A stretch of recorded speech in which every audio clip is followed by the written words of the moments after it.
Bukod po sa relief goods, kailangan din ng donasyong breast milk para sa mga sanggol sa mga lugar na sinalanta ng Bagyong Pablo. Agad naman itong tinugunan ng ilang grupo. Balita natin ni Victoria Tulad. Sa pagbayo ng Bagyong Pablo sa Mindanao, isa sa mga nakikitang problema ang nutrisyon ng mga sanggol at bata. Bilang tulong, breast milk ang isa sa mga hinihinging donasyon ng Department of Social Welfare and Development. Ilang grupo naman ang agad tumugon gaya ng Lactation Unit and Milk Bank ng Philippine General Hospital. We have, 3 human milk banks currently sa National Capital Region, ang Jose Fabella, ang UPPGH at saka ang Philippine Children's Medical Center. Isipin natin, walang malinis na tubig dito sa mga evacuation centers na ito. The best protection that one can give is to give responsibly, and that's to help mothers in what we are calling breastfeeding mission. Isa si Jenny sa mga nanay na nagbibigay ng kanyang gatas sa PGH para sa mga biktima ng Bagyong Pablo. Taong 2008 pa lang daw, nagdodonate na siya ng breast milk sa ospital, lalo't ito pa rin ang gatas na pinakamainam ibigay sa mga bata.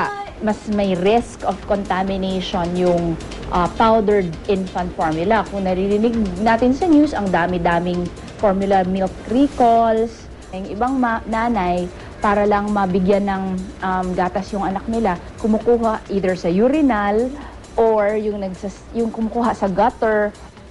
Maaring dalhin ng breast milk sa itinalagang drop-off point sa ilang lugar sa Metro Manila at maging sa Davao City.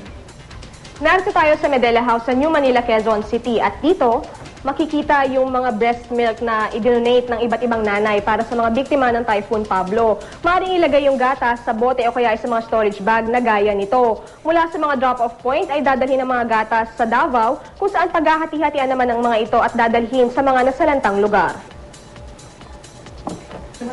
Meron ding pumping station para sa mga nanay. Ayon kay Dr. Silvestre, kailangan malusog ang mga nanay na magbibigay ng breast milk. Dapat ay wala rin silang chronic condition.